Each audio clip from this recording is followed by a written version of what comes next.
पग पग चला है जो वही डगर है उसका प्रस्थानम।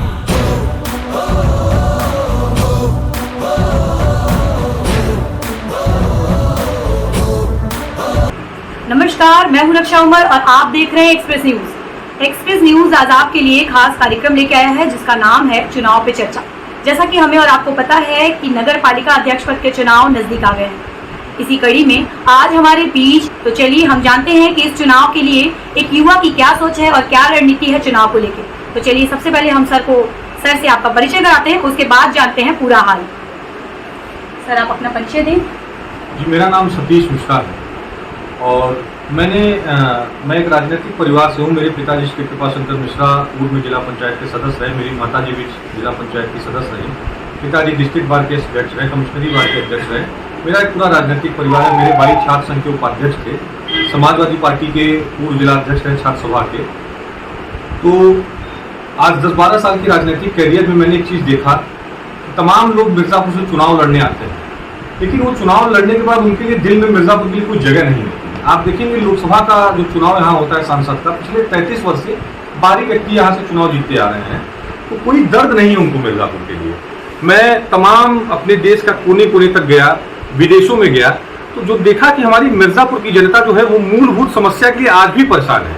रोजी रोटी, कपड़ा, मकान, स्वास्थ्य, शिक्षा और सुरक्षा, ये चारों पांचों चीज मिर्जापुर के लोग आज भी परेशान है। न हमारे पास सुरक्षा है, न हमारे पास सड़क है, न हमारे पास स्वास्थ्य की कोई बेहतर सुविधा है, न हमारे पास शिक्षा का कोई संसाधन है।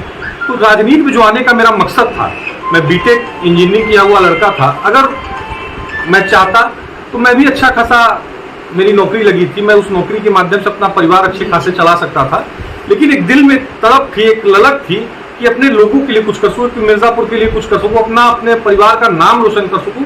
बस एक नाम की इच्छा है। बाकी व्यापार अच्छा चल रहा था, सब कुछ अच्छा था, चाहता तो सब कुछ सेटल था, लेकिन एक ललक थी जनता के लिए कुछ करने की। बस उसी ललक के साथ उतरा हूं और निश्चित ही अगर मिर्जापुर के जनता का आशीर्वाद मिलेगा तो मिर्जापुर में एक इतिहास बदलने का कार्य करूंगा। ये सिर्फ जुबान से नहीं, जो लोग मुझे जानते हैं अगर आप उनसे पूछेंगी तो 10 साल के राजनीतिक कैरियर में मैंने हमेशा सत्ता के खिलाफ, चाहे जो भी शासन रहा हो, अगर कहीं भी अन्याय हुआ है तो मैं न्याय के लिए लड़ाई लड़ा हूं।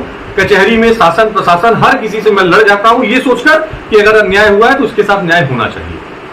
तो सर ने अपने परिचय के साथ ही एक युवा के अंदर जो गर्मजोशी विचार होते हैं समाज को सुधारने के लिए वो पेश कर दिए।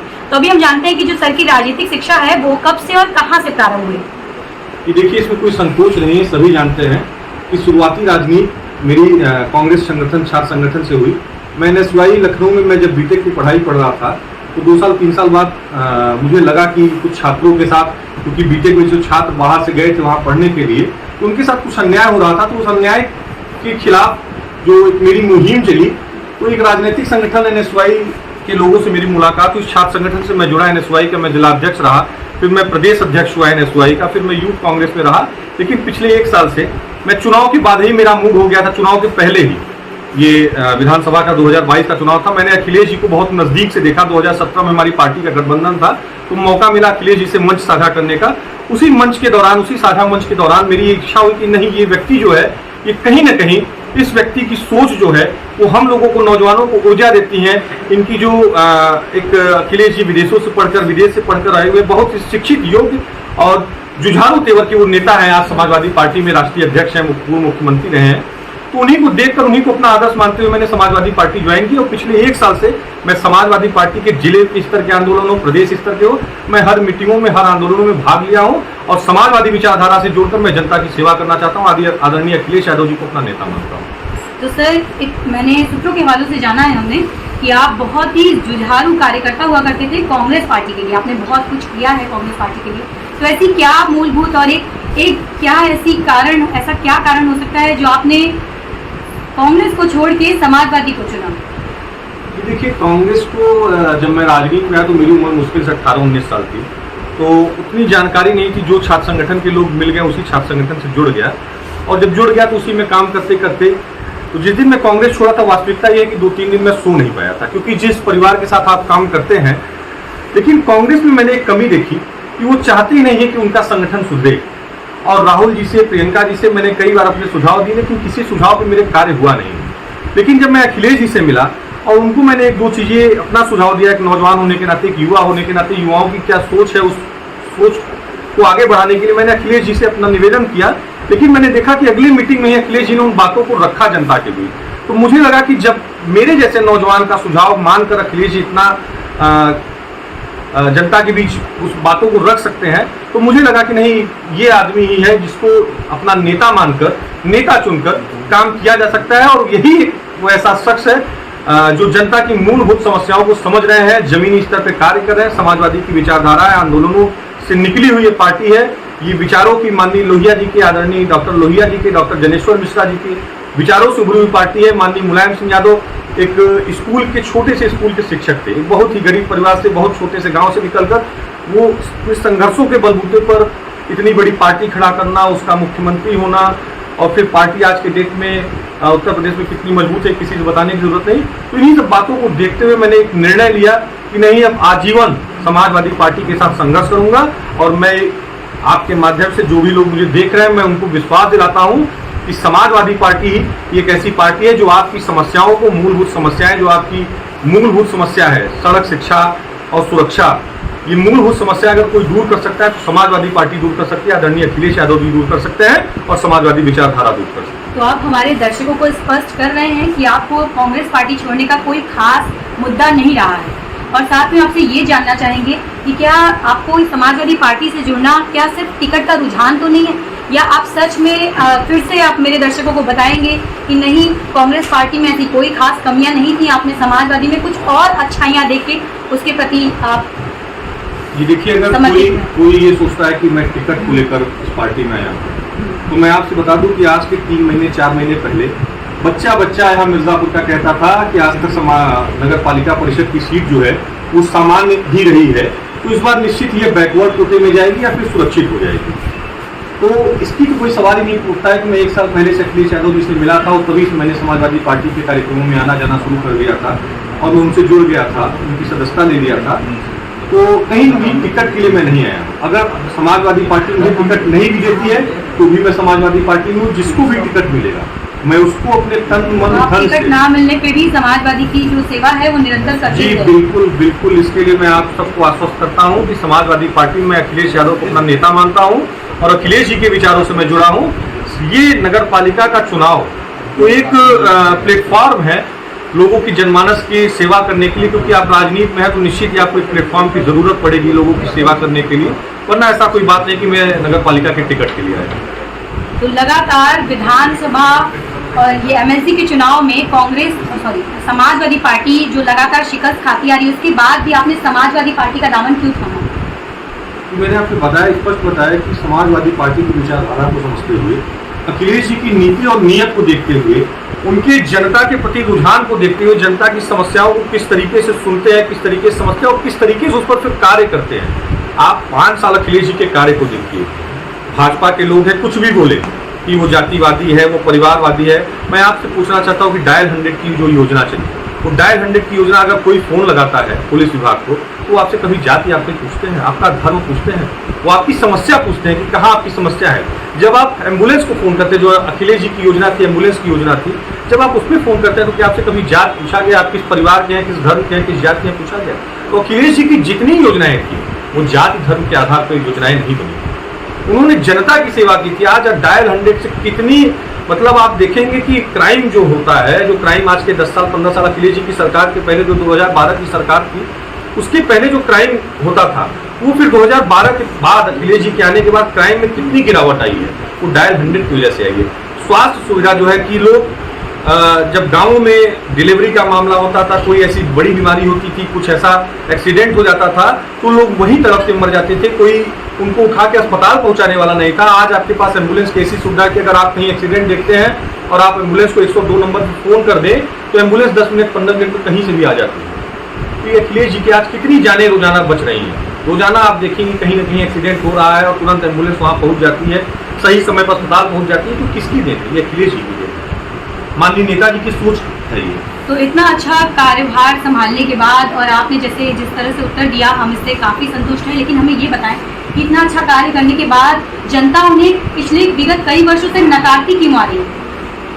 देखिए, चुनाव समीकरण का चुनाव होता है और जो भारतीय जनता पार्टी है, आप देखेंगे पहले ये धर्मवाद की राजनीति करते थे, विगत कुछ दिनों से ये जातिवाद की राजनीति करते हैं। पहले एक धर्म विशेष को ये गाली देकर उनको आप विरोध करके और तमाम धर्म की बात करके हिंदू मुसलमान के आधार पर चुनाव कराकर, तो इस तरीके से वो 2017-2014 में आए। फिर 2019 से उन्होंने एक नई राजनीति शुरू की कि जातिवाद के आधार पर वो सवर्णों को गाली देकर बैकवर्ड एससी की राजनीति। लेकिन अब जनता इनके इन सब जातिवाद और धर्मवाद की राजनीति से एकदम उब चुकी है और अब जनता इन जातिवाद और धर्मवाद की राजनीति पर मुंहतोड़ जवाब देकर पुनः एक बार अखिलेश यादव जी की तरफ आशा भरी निगाहों से उनको विश्वास कर रही कि नहीं, यही एक नेता है जो वास्तविकता में महंगाई पर कंट्रोल कर सकता है, जो वास्तविकता में युवाओं को रोजगार दे सकता है, जो वास्तविकता में सड़कों की व्यवस्था सही कर सकता है, शिक्षा की व्यवस्था सही कर सकता है, स्वास्थ्य की व्यवस्था सही कर सकता है। तो अगर कोई नेता है तो अखिलेश यादव जी हैं। और आप देख लीजिएगा इसी नगर पालिका से इनकी शुरुआत हो जाएगी, भाजपा की विदाई की शुरुआत हो जाएगी और अखिलेश जी के आने की शुरुआत हो जाएगी, एक शंखनाद हो जाएगा। और आने वाले 2024 का लोकसभा जो चुनाव होगा उसमें अखिलेश जी यहाँ से उत्तर प्रदेश की 80 सीटों में 75 सीटें जीतने का काम आदरणीय अखिलेश यादव जी के नेतृत्व में हम समाजवादी के लोग करेंगे। जी धन्यवाद सर। सर हमारी जनता को एक बात बताएं कि आपके पार्टी के राष्ट्रीय अध्यक्ष ने विगत वर्षों पार्टी का टिकट, एमएलसी का टिकट एक जुझारू और गरीब कार्यकर्ता को देकर भेजा था, लेकिन कुछ समय के बाद उन्होंने अपना नामांकन पत्र जो है वो वापस ले लिया। उसके पीछे ऐसा क्या मूल कारण था जिसके चलते बीजेपी के जो हमारे प्रत्याशी थे विनीत सिंह, उन्होंने निर्विरोध चुनाव को जीत लिया? तो इसके पीछे क्या कारण था और इसके बाद जब उन्होंने पार्टी से उनको निष्कासित कर दिया तो इस पर आप क्या कहना चाहेंगे? देखिए, इसमें विशेष तो कुछ नहीं कहना चाहूँगा, ये बहुत बड़ा मुद्दा नहीं है। एक परिवार होता है, एक पिता होते हैं, उसके भी 3-4 बच्चे होते हैं, तो वो भी सब बच्चों पे विश्वास करता है। लेकिन उसी आगे चलकर कोई एक बच्चा अगर गड़बड़ निकल जाए तो क्या उसका किया जा सकता है? उसी तरीके से आदरणीय अखिलेश यादव जी ने अभी हम लोगों की एक मीटिंग हुई तो उसमें भी अखिलेश यादव जी ने कहा कि वो लड़का यही खड़ा होकर मुझसे बोला कि मैं बिकूंगा नहीं, मैं हटूंगा नहीं, मैं माफियाओं के खिलाफ लड़ाई लड़ूंगा। तो आदरणीय अखिलेश यादव जी ने विश्वास किया, लेकिन उनके साथ विश्वासघात जरूर हुआ। तो ये चीजें राजनीति में तमाम दलों के साथ होती रहती हैं। भाजपा में भी कई ऐसे नेता थे जो भाजपा के साथ थे, फिर उन्होंने छोड़ा। तो ये सब चीजें तो राजनीति का एक पार्ट ऑफ पॉलिटिक्स है, उस पर बहुत ज्यादा हमें आपको डिस्कस करने की। इस पार्ट ऑफ पॉलिटिक्स को जनता किस तरह से टैकल आउट करेगी? वो कैसे भरोसा करेगी कि ये जो पार्ट ऑफ आप जो कह रहे हैं कि ये हर जगह पार्टियों में होता है, तो इस बार फिर से कहीं ऐसा तो नहीं हुआ कि समाजवादी के जो दावेदार हैं वो अपने कदम पीछे खींच लेंगे, ये देखते हुए कि विगत कई वर्षों से समाजवादी पार्टी शिकस्त खा रही है? ऐसा नहीं कि विगत कई वर्षों समाजवादी पार्टी शिकस्त खा रही है। इसी नगर विधानसभा में समाजवादी पार्टी के 3 बार लगातार आदरणीय कैलाश चौरसिया जी विधायक रहे हैं। अभी एक पंचवर्षीय पहले, दो पंचवर्षीय पहले यहाँ से बाल कुमार पटेल जी सांसद थे। 3 सीटों पे समाजवादी पार्टी का कब्जा था। ये राजनीति का हिस्सा है और जनता निश्चित ही विश्वास करेगी समाजवादी पार्टी पर। और जो विश्वास के लायक नहीं होगा, जो आदरणीय अखिलेश यादव जी के साथ धोखा करेगा, जिसका आप नाम ले रहे हैं, आप उसको देख लीजिए आज राजनीति में कहाँ है। तो जो ऐसा करेगा जिसके साथ, वो राजनीति में ऑटोमेटिक अपने आप खत्म हो जाएगा, उसको किसी को हटाना नहीं पड़ेगा। तो जिसने किया वो राजनीति खत्म होगी उसकी। हम लोगों का एक लंबा कैरियर है, हम लोग जनता के लिए वो कुछ करना चाहते हैं कि एक मिसाल बन जाए, एक जनता में हम लोगों का ऐसा आदरणीय अखिलेश यादव जी के नेतृत्व में हम लोगों का ऐसा नाम हो, ऐसी पहचान बन जाए कि हमारे घर परिवार मिर्जापुर के लोग गौरवान्वित महसूस करें कि हाँ, हमारे समाज का, हमारे मिर्जापुर का एक ऐसा नौजवान उभरा कि उसको अगर हम लोगों ने आशीर्वाद दिया तो वो आगे बढ़ा और मिर्जापुर के तमाम मुद्दों पर उन्होंने काम किया। तो अगर पार्टी आपको टिकट देती है तो आप इस बार जनता के लिए क्या क्या कुछ अनोखा करने वाले हैं एक युवा होने के नाते, और आपकी क्या सोच है कि आप कहाँ तक लोगों को लेके जाएंगे? मिर्जापुर का नगर पालिका का क्षेत्र अगर आप ध्यान से देखेंगे तो आप जहाँ बैठी यहीं से शुरू करिए और किसी भी तरफ जाइए, दक्षिण, उत्तर, पूर्व, पश्चिम, किसी भी तरफ जाइए, जहाँ पे आपको रोड ठीक ठाक मिल जाए, अच्छी रोड मिलने लगे, जहाँ से आपकी गाड़ी जो है वो हिचकोले खाना बंद कर दे, गाड़ी आपकी प्लेन चलने लगे, जहाँ से आपको कुछ साफ सुथरा वातावरण, रोड वगैरह मिल जाए, तो आप समझ लीजिएगा कि मिर्जापुर का नगर पालिका का क्षेत्र समाप्त हो गया है। इसी से आप अनुभव कर लीजिए कि आज नगर पालिका की क्या दृष्टि है, क्या स्थिति बन गई है। नगर पालिका का क्षेत्र जिस विकास के लिए भारतीय जनता पार्टी के अध्यक्ष को चुना गया था, उन्होंने विकास तो नहीं किया, बल्कि मिर्जापुर का मतलब बद से बदतर विनाश कर दिया। आज सड़कों की स्थिति ऐसी कि रोज गाड़ियां पलट रही हैं। 4 व्हीलर से आप चले जाइए, अगर आपका 5 मिनट का काम होगा तो आपको 2 घंटे 3 घंटे लगेगा पहुंचने में। अगर आप बाइक वगैरह से 2 व्हीलर से जाते हैं तो आप 1-2 घंटे के बाद आपकी सूरत शकल देखने लायक नहीं रहेगी। क्या स्थिति हो गई है? तो मिर्जापुर की स्थिति जो है वो बद से बदतर हो गई है। यहाँ की जन समस्या जो है पानी जो नगर पालिका का मूल काम होता है पानी लोगों को पहुंचाना, उसमें भी भ्रष्टाचार हुआ।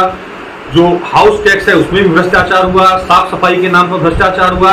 इनकी तमाम राष्ट्रीय योजनाएं चल रही हैं। अगर आप देखेंगे निर्मल जल योजना और तमाम गंगा सफाई के नाम पर योजनाएं, तो आप यहीं से ज्यादा आपके जस्ट सामने घोड़े सही है। आप चले जाइए, पूरे शहर का नाला वहां बहाया तो आप इसको सीधे पूर्ण गंगा। निष्फल बता रहे हैं। आपने उनके भी सारी जो जितनी भी उन्होंने कार्यक्रम निकाले उनको निष्फल बता रहे हैं। तो आप एक कोई ऐसी मूल कार्यक्रम और मूल चीजें बताएं जिसको आप लेके आने वाले हैं, कुछ स्पेशल, कुछ खास जनता के लिए। जी देखिए, मैं निष्फल नहीं बता रहा। जी, ऐसा नहीं है कि मैं विपक्ष का नेता हूं और समाजवादी पार्टी से दावेदार हूं और समाजवादी पार्टी से चुनाव लड़ना चाहता, इसलिए निष्फल बता रहा हूँ। मैं आपको कह रहा हूँ, आपके साथ कैमरा है, आप एंकर हैं, आप यहीं सामने 5 मिनट का रास्ता है, घोड़े से ही चले जाएगी। पूरे शहर का नाला, गंगा को ये मैया कहते हैं, गंगा माँ ने बुलाया और उसी गंगा मैया में पूरे शहर का नाला बहाया जा रहा है। ये क्या है? बरिया घाट आप चले जाइए, पूरे शहर का पूरा सीधे सीधे गंगा में छोड़ दिया जा रहा है। कोई उसकी सफाई की व्यवस्था नहीं, कोई गंगा जी की साफ सफाई की व्यवस्था नहीं है, कोई सड़कों का बुरा हाल है, लोगों को पानी घर घर नहीं पहुंच रहा है। जो पहले कचरा वगैरह फ्री में नगर पालिका उठाती थी घर घर से, उसके लिए भी पैसा वसूली किया गया। भ्रष्टाचार के तमाम आरोप इस सरकार पर लगे, यहाँ तक कि कमिश्नर साहब को जांच तक बैठानी पड़ गई नगर पालिका पे। तो इन सब मुद्दे तमाम है। तो टिकट मिलने के कितने दिनों बाद आप इन सब चीजों पे काम शुरू कर देंगे और आप जनता से क्या वादा कर रहे हैं कि कितनी जल्द से जल्द आपके नगर पालिका अध्यक्ष पद पे जीत जाने के बाद जनता को ये सारी चीजें कितनी आसानी से मुहैया होने वाली है? देखिए, जनता का आशीर्वाद मिला तो जो मुद्दे जनता के मूलभूत मुद्दे हैं, उन मुद्दों पे सर्वप्रथम काम होगा। सड़क पर सबसे पहले काम होगा, क्योंकि मिर्जापुर के लोग एकदम त्राही हो गए हैं सड़क पर काम करने के लिए। भ्रष्टाचार की तमाम जो अड्डा बन गया नगर पालिका को, उस भ्रष्टाचार से मुक्त कराया जाएगा। नगर पालिका को सुगम बनाया जाएगा ताकि आम जनमानस वहां जा सके, अपनी समस्याओं का समाधान ढूंढ सके। और विकास की जो बात करें तो तमाम विकास की सोच मेरे अंदर है। यहाँ तमाम ऐसी चीजें हैं, घाट है, पार्क है, उन सब का सुंदरीकरण किया जाएगा। पार्कों को वाईफाई बनाया जाएगा, वहाँ कैमरे की व्यवस्था होगी ताकि लोग खुल के वहाँ जा सके, अपने परिवार के साथ बैठ सके, ताजी हवा ले सके। जो पार्क पूरी तरीके से क्षतिग्रस्त है, उन पार्कों को फिर से एक बार सुंदरीकरण किया जाएगा। घाटों पर कुछ ऐसी व्यवस्था की जाएगी कि लोग जाएं, शाम को उठे बैठे ताजा हवा ले, अपने परिवार के साथ जाएं। और जो तमाम चीजें हैं जो नगर पालिका को करना चाहिए, तमाम चौराहे ऐसे हैं जहां आए दिन चोरी वगैरह की घटनाएं हो रही हैं, उन पे कैमरा लगाने का काम किया जाएगा। तो ये सब चीजें हैं दिमाग में, जनता का आशीर्वाद मिला तो जरूर इन मुद्दों पर काम किया जाएगा। 396 विधानसभा के उपचुनाव होने वाले हैं। हम जानते हैं कि उसके लिए समाजवादी पार्टी की क्या रणनीतियां हैं और उसमें एक युवा कार्यकर्ता की क्या सहभागिता होगी। तो देखिए, 395 विधानसभा है वो, तो 395 विधानसभा के विधायक आदरणीय राहुल कोल जी पिछले कुछ दिनों पहले वो एक्सपायर कर गए थे। हम लोगों की पार्टी की सहानुभूति है, हम लोग सभी लोग उनके यहाँ पहुँचे थे। लेकिन जब चुनाव की बात आती है तो उस चुनाव में समाजवादी पार्टी की जो भूमिका है वो बहुत ही महत्वपूर्ण भूमिका है। और आप अगर समाज 96 की जनता के पास जाएंगे तो उनका सिर्फ एक ही कहना है कि हम लोगों ने इनको भरपूर लोकसभा, विधानसभा, एमएलसी, जिला पंचायत अध्यक्ष, ब्लॉक प्रमुख सब पद इनको दे दिया, लेकिन हम लोगों की समस्याएं नहीं सुनी। महंगाई दिन प्रतिदिन बढ़ती गई, रोजाना पेट्रोल डीजल 1 रुपये 2 रुपये बढ़ रहा है। गैस के दाम आए दिन जो पहले 10-20 रुपये बढ़ते थे तो इनकी एक मंत्री सिलेंडर पर चढ़कर बैठ जाती थी, आज वो गैस सिलेंडर का दाम 1200-1500 रुपये हो गया। जनता इनको आईना दिखाना चाहती है, इनको चुनाव हराकर साल भर बाद लोकसभा का चुनाव है। आपको याद होगा 2022 के पहले 10-12 विधानसभा के चुनाव हुए थे, उपचुनाव हुए थे, उसमें 8 सीटें भारतीय जनता पार्टी हार गई थी। तो किसी बड़े आंदोलन की जरूरत नहीं पड़ी, इनका दिमाग ठीक हो गया और 5 राज्यों का सामने चुनाव था तो उन्होंने डीजल पेट्रोल के दाम 10 रुपये कम कर दिए और चुनाव तक वो नहीं बढ़ाए थे। तो वैसे ही इस बार 96 विधानसभा की जनता मूड बना चुकी है, क्योंकि ये विधानसभा से पूरे प्रदेश में ये मैसेज जाएगा कि हाँ, इनकी तानाशाही, इनके भ्रष्टाचार के खिलाफ इनकी जो एक नीति बन चुकी है जनता का शोषण करने का, जनता को प्रताड़ित करने का, उस नीति के खिलाफ जनता वोट करेगी। और आप देखिएगा इस विधानसभा के चुनाव के बाद और नगर पालिका के चुनाव के बाद जनता जब इनको मुंहतोड़ जवाब देगी तो 1 साल के अंदर आप देखिएगा गैस के दाम जो आज 1200 है वो ऑटोमेटिक 600 हो जाएगी। जो डीजल पेट्रोल 100 रुपये 110 रुपये पहुंचने वाले हैं वो 70-80 रुपये में बिकने लगेगा। महंगाई, डीजल पेट्रोल और गैस तो हम लोग नाम लेते हैं जब महंगाई की बात आती है, लेकिन आप कोई ऐसा चीज बता दीजिए जो सिर्फ सस्ती हुई इनकी सरकार में या जिसकी कीमत रुकी हुई है। हर चीजों की कीमत बढ़ गई है। एक लोगों की मनसा होती है कि गाड़ी ले लें, घर शहर में मकान बनवा लें। जो शहर में मकान बनवाने का आज से 5 साल पहले जो विभिन्न विकास प्राधिकरण का नक्शा बनवाना जरूरी होता है, उसमें जितना पैसा लगता था, जितना टैक्स वगैरह लगता था, 4 गुना उस टैक्स को बढ़ा दिया गया। गाड़ियां जो जिसकी कीमत 50,000 60,000 रुपए होती थी, वो गाड़ियों की कीमत आज 1 लाख, 1.25 लाख, 1.5 लाख है। तो रोजी रोटी, कपड़ा, मकान, गाड़ी घोड़ा, ये जो लोगों की एक आशा होती थी, एक उम्मीद होती थी, वो टूट चुकी है।